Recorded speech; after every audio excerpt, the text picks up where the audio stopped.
They are often referred to as the first of the first, that calm voice that you hear during an emergency. Hi, everyone. I'm Randy Warren, and today we are talking about our dispatchers, public safety telecommunicators, on the Wells Said podcast with Manatee County Sheriff Rick Wells. Well, good morning. Morning, Sheriff. Randy, Happy New Year. Happy New Year. It's been a long 2 weeks. I know. Just getting past the holidays and getting back to work, even though we don't ever really leave this job. Holidays just kind of throw a wrench into everything that we do, right? Before we get started, and before we get into just how important Caitlyn is and our dispatchers and why they are the lifeline of this agency and why they are so important, just want to go over briefly what an incredible historical year we had here at the Manatee County Sheriff's Office. A decrease of 19% in crime, 24% in violent crime. Those are incredible numbers. So I want to thank the men and women of the Manatee County Sheriff's Office for what they have done in the year 2025, and this community is better because of them. And you rightfully bring that up all the time, which is great to, stats to be proud of. What is the main reason, really? Just the main reason that I'm proud? That we see the decrease. I mean, it's just because of the work that they're doing. So so you've got this increase in population over the last 5 years. The county commissioners have been so gracious to us as well. We've added personnel over the last 10 years and to try to keep up with the population. But it's the hard work they do each and every day. It's them being out there, doing their job, going above and beyond, and making sure that people in our community are safe. It's them. Yeah, and we are very, very thankful for that and never take it for granted. For sure. Yeah, and one more thing. For the last 3 years, the county commissioners have been here at the Sheriff's Office on Christmas Eve, serving lunch to the deputies that are working on Christmas Eve. And I want to thank them so much for that. They don't need to be here. They don't have to do that. They choose to do that to show how much they appreciate the work that the men and women here are doing, and we appreciate them as well. So. Yeah, that was a great lunch, and thanks to Popey's Place. Popey's Place, right? Donation. They cater every year, so thank Popey's, thank the commissioners. It doesn't go unnoticed. And here we are, 2026. 2026. Hi, Good Caitlyn. year. Hi. So let me say this about dispatchers. It takes a special person to do it. I couldn't do it. None of us can do it. I don't think there's a deputy on the road that could do it. Yeah. I mean, the way that you have to multitask, you have to stay cool, calm, and collective. You're just juggling all kind of different balls all over the place all the time, and they truly are the deputy's lifeline, right? They are the ones that they're so good. I mean, they can hear the stress in a deputy's voice even before the deputy, states what's going on at the scene. So we really feel, Randy, as you know, it's important for us to highlight this agency. It's not about me. It's about the men and women here, what they do each and every day. And Caitlyn has been a big part of that. She's been our, I'm going to give you, this is the correct title, Public Safety Telecommunications Director. I think that's right. Mouthful, yeah, you got it right. Wow. Since 2024, she's been with us as a dispatcher since. Did you start here in 2013 as a dispatcher? I did. I started as a temp in 2013. Right. So, she's seen a lot. She's been around. She's faced the challenges that we've had here, and we're so blessed to have her in this role that she's in now. And we just wanted to highlight just the great work that you and your staff are doing every day, Caitlyn. Well, I really appreciate it. I had a great mentor, Carrie. You did. I had a great mentor. Yes, and we were sad to lose her to retirement, but she taught you well. She did. She and really did. You picked right up and continued on with that legacy.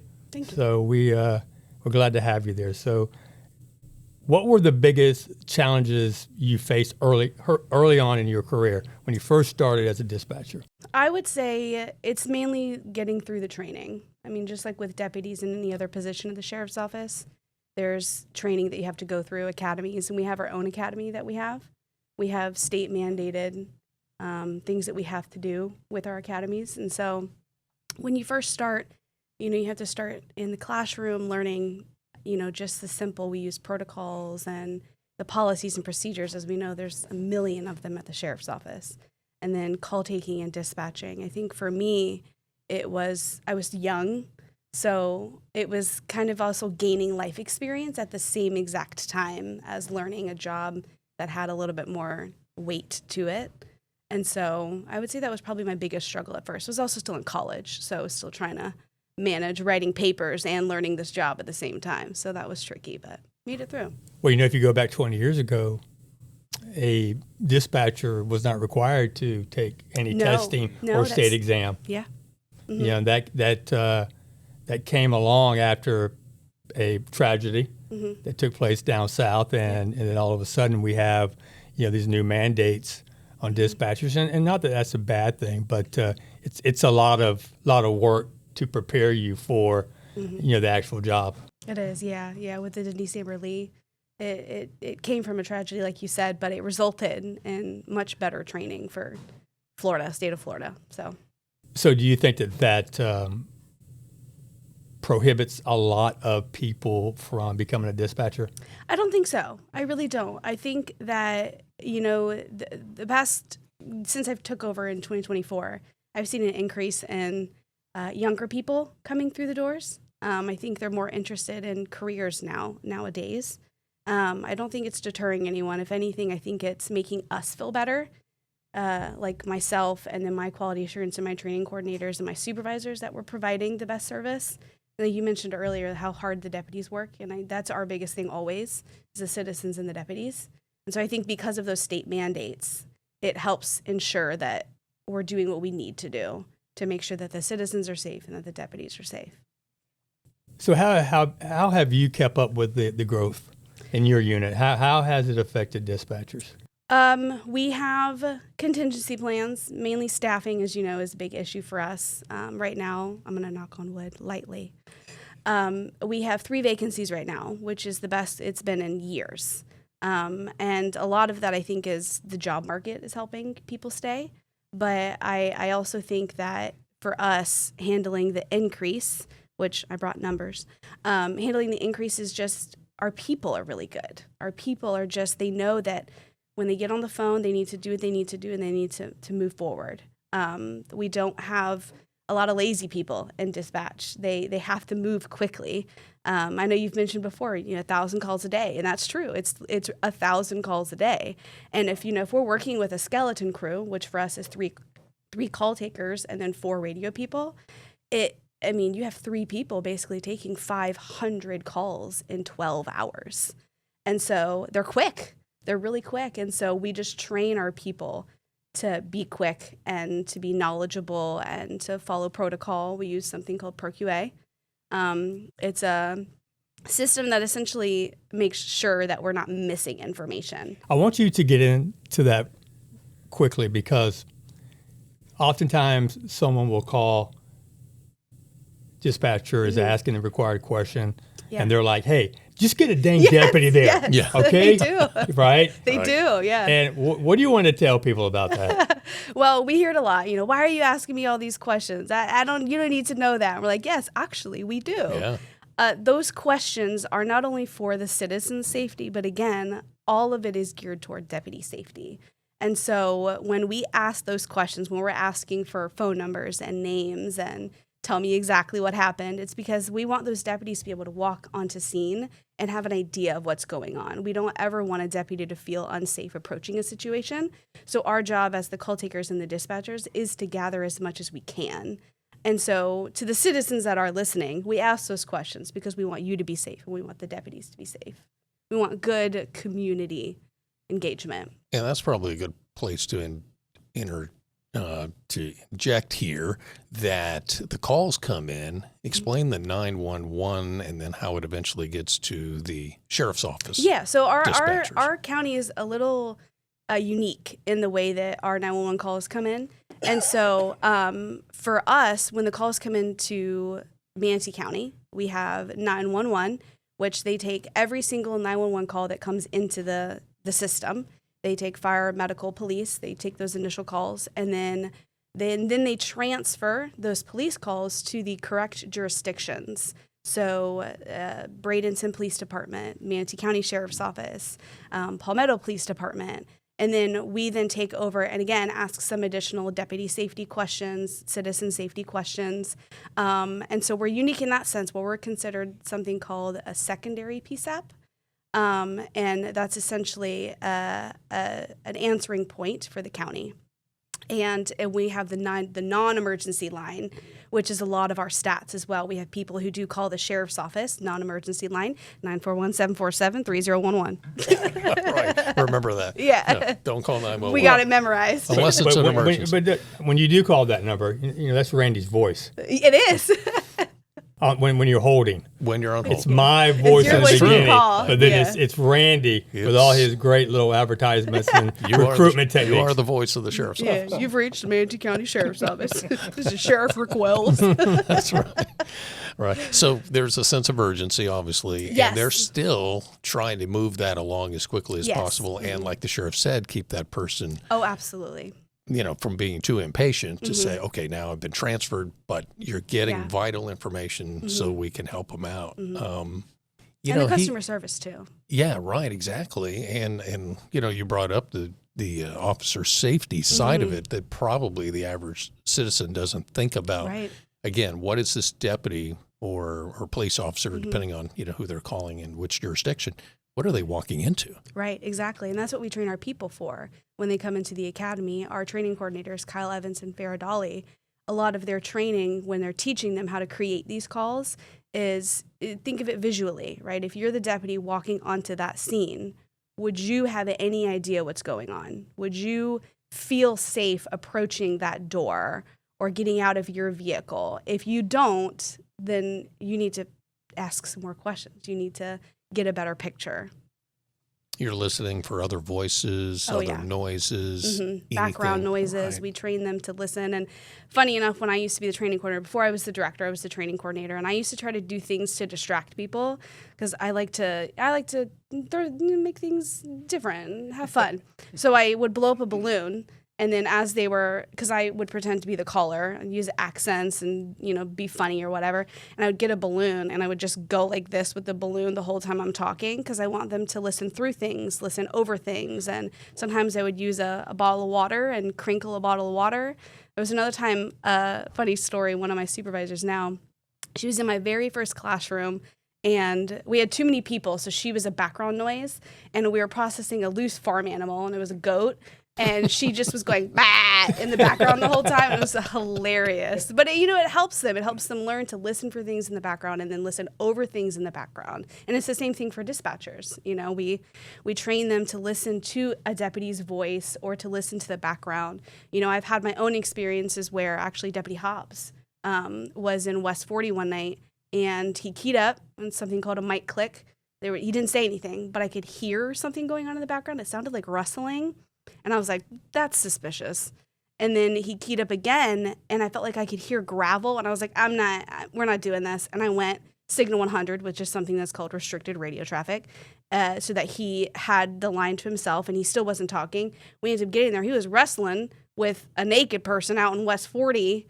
And so it was one of those things where that was my training. I relied on my training to understand that there was something going on there more than just a mic click, which is what, we want our dispatchers to do and our call takers. And turned out to be not that unusual. Yeah. Probably happens every night. Yeah, like 2 nights later it was the same thing, but north side. That's a great example, though. It is, yeah. And I don't think that people understand. Okay, 1,000 calls coming in, 1,000 different calls, 1,000 different people that are not happy or afraid. And I listen to the radio all day. I'm so glad. Okay. It's entertaining. It's just you guys are cool, calm, and collective all the time. I mean, I know what's going on, but you can't tell from the dispatcher. You can tell from us, Yeah. right? Sometimes. You guys do a really good job, But the though. dispatchers are really just calm the entire time as they're handling all these critical situations, and that's not easy. No, and that's part of their training, too, is we teach them that, the deputies are out there on the ground. They're the ones who are out there with these people who, could be, having the worst moment of their life, or, they could be wrestling with someone that they're trying to arrest. And we teach them that the calmer you are, the easier it is to help that deputy also remain calm. Because if we get up there, the deputies will follow our suit. If something's happening and we're freaking out externally, then it doesn't help the situation. And so we train them to as calm as possible. So we've tried some things over the years to kind of reduce some of the stress on the dispatchers, like silent dispatch and things. You think that's worked? I do, yeah, actually. In some instances, yes. It's funny because sometimes when I go and I work the floor, like to help out, I'll fully revert back to like the original way. Yes. Yeah, and it was funny. I got a call from Major Schaefer the other day, and he called it Group 11, and I was like, I know what you mean. Yeah. But, I do feel that has helped in some instances. I'm glad that we morphed a little bit from when we first did it to what it is now, because I feel like the first silent dispatch that we were doing was a little too restrictive. Too much. It was a little too much, yes. But I do like what we're doing now. I do think that it helps. It helps the dispatchers. What's the best way to describe what that is? It's instead of airing an extraneous amount of information, it narrows it down to the points that are deputy safety. So weapons questions, suspect descriptions. If we're dispatching something like an abandoned 911 call where there's nothing on the line, which happens a lot, people, pocket dial us and there's nothing heard on the line, it's like disconnected. Those are those type of things where we just dispatch it to the zone instead of airing like an address and any information, because the deputies have their mobile car laptops. And so they're able to, in that instance, because they're not responding in a priority way to a call, they're able to just look on the screen and see, oh, this is that loud noise complaint where it's a neighbor playing boombox from their These are house. typically very low risk Very calls. low risk. There's no deputy safety issues. There's no citizen safety issues and things like that. So Sheriff talked about multitasking. You said that. That's a word that I have heard more in my career at the Sheriff's Office when it comes to our telecommunicators. Multitaskers. Oh, yeah. What do you look for in skills? So this applicant comes in, can you tell right away whether they're going to be able to do all those things at one time? It's a hard thing to say, but I'm going to say yes. I feel like it's probably the same thing for you guys when you get people in on the law enforcement side. Sometimes you can just tell. Our hiring process, we have 3 dexterity exercises in our oral board, which requires them to alphabetize something in 45 seconds. It requires them to listen to a story while also matching pairs of like numbers and letters. And then also they have to prioritize things, and that gives us a glimpse. So basic multitasking abilities is very important. Very important. And once again, they're great at it. Yeah. They do a lot of it. Right. And that goes back to training, like you said. So if you're constantly dealing with distractions and, little exercises you do to see how you can stay, on your toes with that. Oh, yeah. It's a lot of typing and talking at the same time is a lot of it. Yeah, because, then we get on scene and we're asking them, call so-and-so, do this, right? So there's a lot. The call doesn't end for them until the deputy clears, right? There's a lot going on. There is a lot. And one of the things, too, we have one dispatcher per each group. So for north side, east side, west side. How many deputies is that, you think, per dispatcher? Right? So about 25 to 30 right now, especially north, because north is growing so much, and so you could have 10, 15 calls going on at the same time, 10, 15 deputies running, queries on people, on vehicles, doing traffic stops, but not just the deputies that are assigned to those zones, but traffic deputies, VCTF units, and motor units now. And you have all these different deputies that are keying up on these radios. And so we see a lot of success in phones for our new people. Radio is where we really have to put in a lot of work. because that is really where the multitasking comes in. Because like you said, you might have a deputy, you might have 3 domestics going on at the same time for one dispatcher, and you could have one where there was like machete involved, one where it was just verbal, and another one where it was just like a normal one. But each one you're running 2-3 people.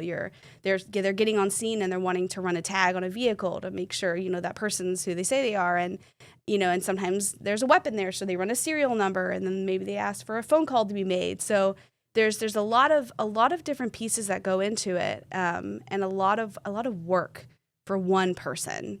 But you have to have a passion for it. Yeah. And I feel very lucky with the people that are in my unit. I feel like they genuinely enjoy their job.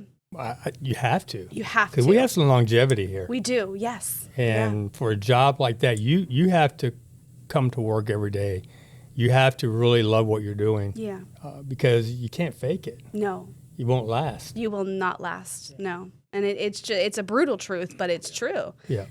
We have people like I've had a trainee who dropped out of phones because she couldn't handle it. She got one bad domestic call where a female was getting beaten up by the male, and she couldn't handle it. It's that sympathy that you have for people. And unfortunately, you do have to have, if you don't have it when you start, you have to learn how to disconnect. And that goes back to, being able to make it through the training, and me talking about learning life experience at the same time. It's because you do have to kind of learn to kind of take yourself out of it and know that for you, you're fine. You are there to do a job, and you're there to take care of that citizen and those deputies. So, Caitlyn, tell us, how do you handle the mental load, the emotional impact, the trauma of one call, and then you've got to just go straight to the next one? Right on to the next one. I mean, I would say from my own experience, I mean, I've had quite a few calls that, they stick with you, and we experience something called vicarious trauma, which is we're not there, we don't see it, but we still experience it. We're still hearing it. You still feel it. You still feel it. Yeah, you still feel it. And so my own experience, one of the ones that stuck with me for years, I don't know how many years ago it was now, but it was a 12-year-old that had attempted suicide.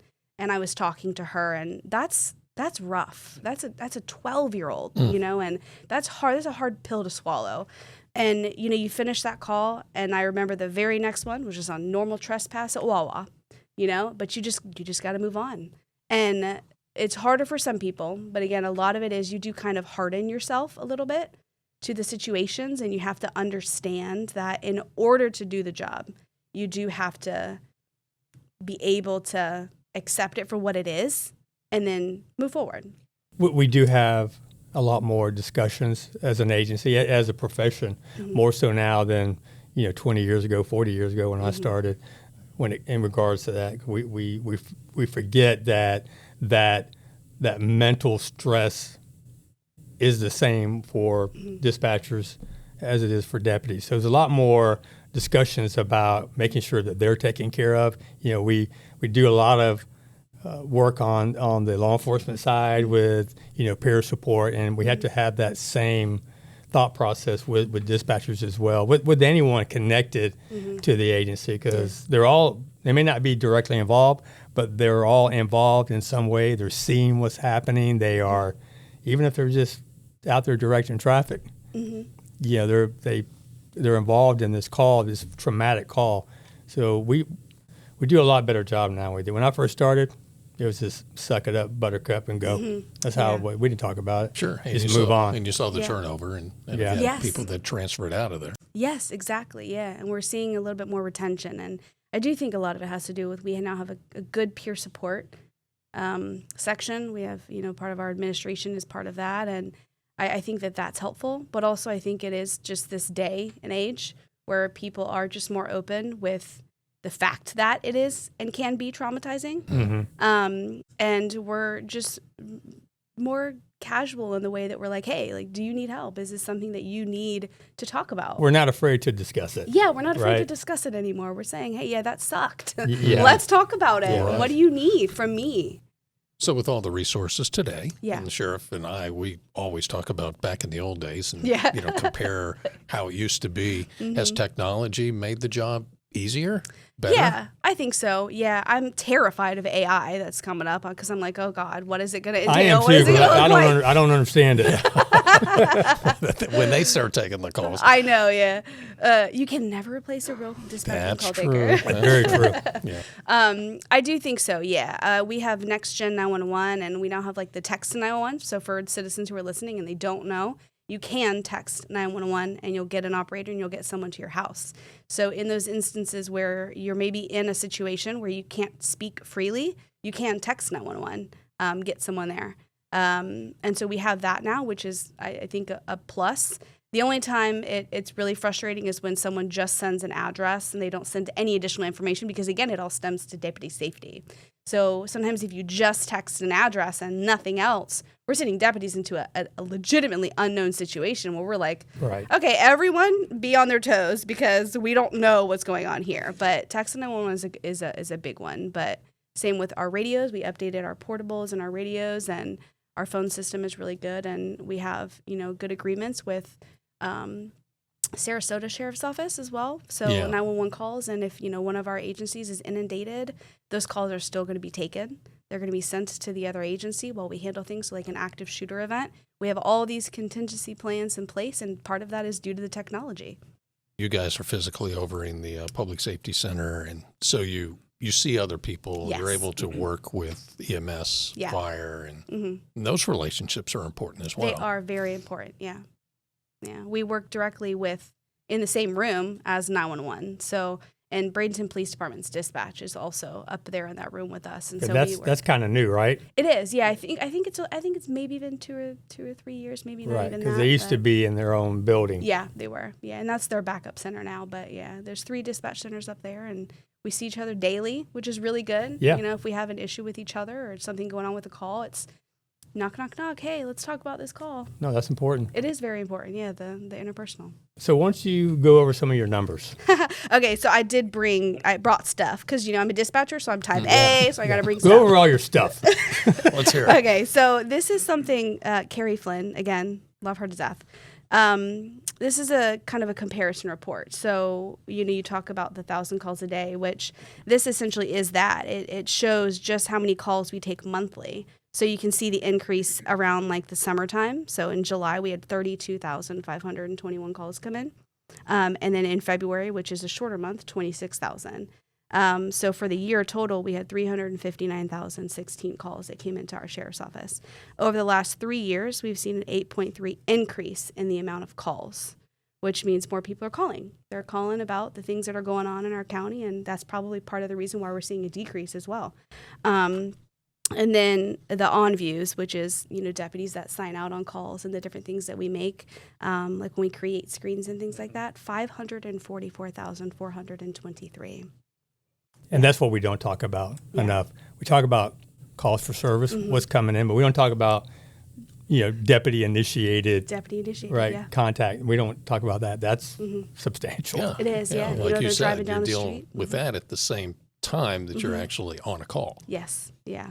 And then I also have the push-to-talks, which is just how much we speak on the radio. So not just deputies to dispatch, but dispatch to deputies. And so let's see, for the total year, we had over 2 million push-to-talks. Wow. 2.2, which is how much we're talking over the radio. It was almost 60,000 increase from last year. And then from the year before, it was like 160,000. Because of the growth of the county. Yeah. It's just, there's a lot. And so, part of the thing that we need to do, obviously, for our section is just like with the road, we have to start increasing our staff. With the growth of the county, the staff also has to grow. And so I feel lucky right now that we're at the vacancies that we're at, and I want to keep going on the trajectory that we're on. With all these new people, it's so weird hiring people born in like 2004. It's insane to see like You're starting to feel that? I'm starting to feel it. I literally just told my coworker Kyle, I was like, oh my God, this person was born in like 2006. What are we going to do? Oh, I know. Yeah, well, I swear in kids Yeah. from mom and dads that I worked with Now they're coming through. Back in the day. Yeah, back in the day. Now here's a new generation, and Yeah. I'm swearing them in. Yeah. It's hard to take sometimes. It is. I used to give, there was a supervisor who used to work here, Anita Clemens. If she watches this, she's going to just be flabbergasted. I just said her name. But I used to give her so much crap. I'd be like, you started working here before I was born. And now here I am like, oh my God, 2006. Oh my God. But it's true. And, but these push to talks and that also does not include teletype, which is also something that's under communications. Right. Is this 2.2 million is just dispatch. Teletype also has push to talks. They also have a radio group that they speak on. And real briefly, explain what teletype is for the person who doesn't know. Yes. So funny enough, so we just got a new supervisor for the unit. Thank you for that. Appreciate it. It's Karina. She's wonderful. She's been doing fantastic in her position. But she prepared for me a little thing to talk about teletype. And it's funny because one of the things, the last thing she put on here was it's quiet work, it's detailed work, but it's absolutely essential. And it's very true. Yes. Teletype does so much for this agency that I feel like people don't even realize. So they do different types of things, like she says, they securely share information, stolen vehicles, missing people, warrants, protection orders. For the people who don't know, FCIC is something called the Florida Crime Information Center, which is, let's say that you get arrested for something and you go into the system and you have to go on probation. Those types of things are entered into the system by teletype. So if you think about how the county and the population has grown, so has the workload on these people, on our people, where, you have someone who does something and then and then now they have a warrant that's entered into the system by our people.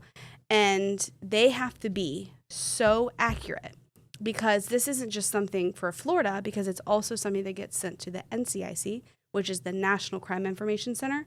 And so let's say someone has a warrant out of Florida. If they go up to Washington, the information that our teletype people put into the system is what they utilize. And the amount of stuff that our sheriff's office has to be compliant on via teletype is insane. I mean, we just had like an FBI audit last February because of the type of information that we have to enter into the system. But they enter like abandoned. I have a sheet of all the different things that they also have to do. Like, this is just a small list of the things that they have to enter into the system.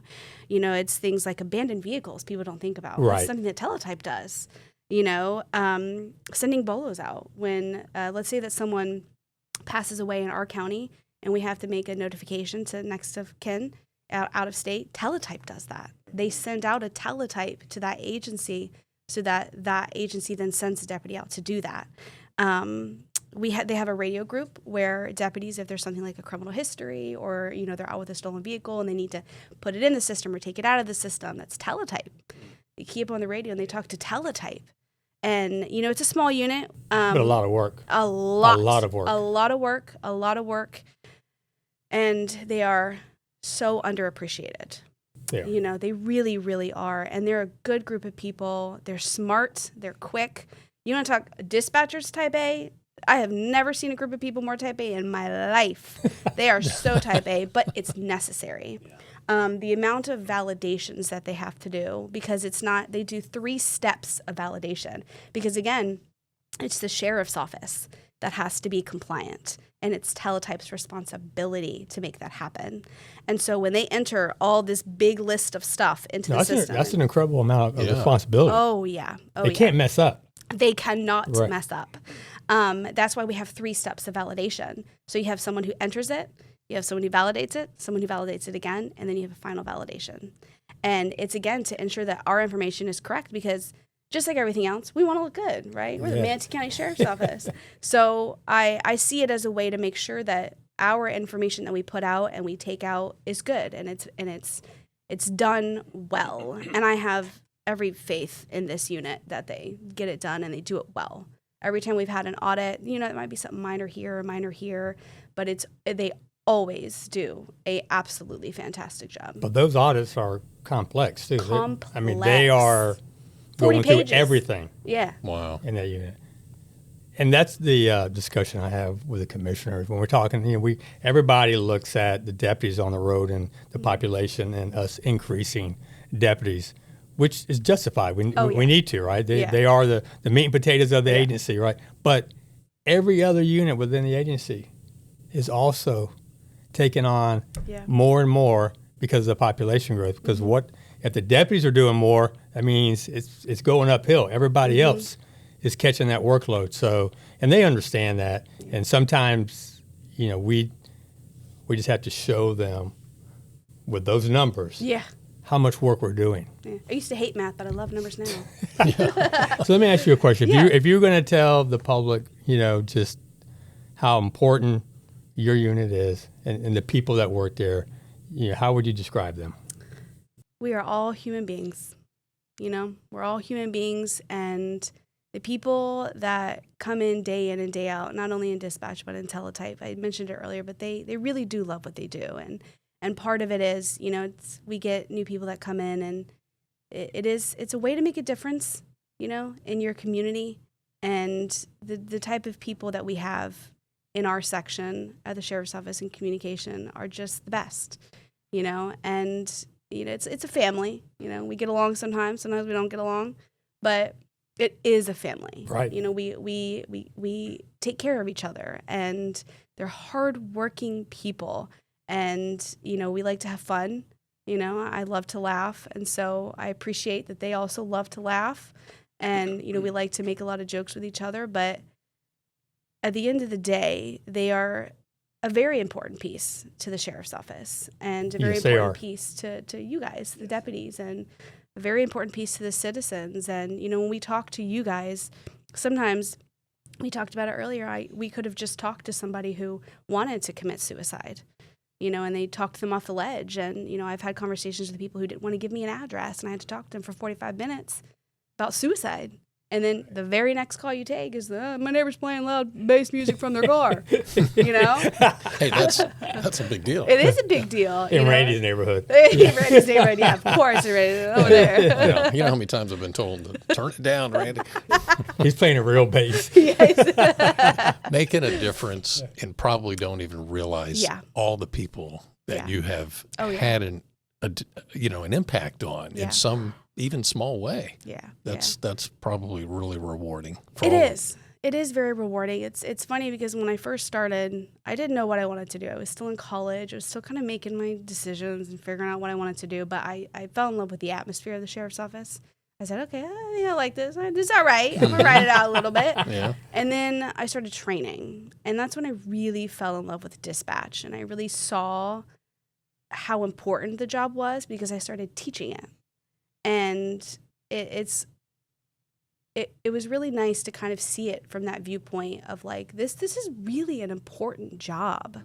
This is really, really important. And it's, we work hard for our people to, be polite and professional in any manner, whether it be with the citizens or with the deputies. And, I read something earlier that said the United States, like 911 operators take 240 million calls annually. And, and 25 of the states recognize us as first responders, and the other 25 doesn't. And, the type of work that we do, like I said, is just so important. We're trained to stay on the line with people. And I told you earlier, there was a couple of days ago in North Carolina where a dispatcher had to stay on the line because someone called in a burglar, broke into her house, and she had to stay on the line while she essentially was beaten and later passed at the hospital. And that dispatcher had to stay on the line because we have to. We have to stay on the line to listen for updates, for changes, so we can hear anything different. And, it's people don't realize that. That's traumatic. It is, It yeah. really is, yeah. It really, really is. I've listened to, even just doing recordings. I had a supervisor a couple years ago where they had to take a call where a mother had found her son after he hanged himself. And, you've heard those screams. Mm-hmm. It's something that can't be replicated. Right. And, and even listening to the recording is just awful. And that's something you take it and then you take the next call. Yep. You move right on, and they're very important. Good people. Well, we can't thank you enough for what you and all the dispatchers do every day. It doesn't go unnoticed. you guys are tucked away over there. Yeah, I know. But we hear you every day. We listen to you. We know what you're doing. We respect the job that you do. Yeah. We really do. And we know that we couldn't do what we do without you. I appreciate it. So. I'm sure they'll appreciate to hear it as well. Well, we're going to be coming to see you pretty soon anyway. We got telecommunicator. Yeah, April. Yeah. I expect some gel cookies. Bring all kind of treats. Yeah. Well, very well said, Caitlyn. People hope you never have to make that phone call or send that text, but we know that people will, and it's happening even as we're recording right now. But know that you're getting a well-trained person on the other end of the line that's qualified and passionate about helping out. Yep. Sheriff? Well Caitlyn? said, Randy. Yeah. That's the name of our show. That's the name of it. And let us know, for those of you out there that have been following along, we're on episode number 9. Let us know what you think. You can email me and my team. It's PIO, which stands for the Public Information Office, at manateesheriff.com. Follow us on our social platforms. You'll see little promos from this episode and previous ones, and hopefully that'll get you to want to tune in to one of the podcast platforms or on our YouTube channel. For Sheriff Rick Wells, Caitlyn Welch, I'm Randy Warren. We'll talk to you next time.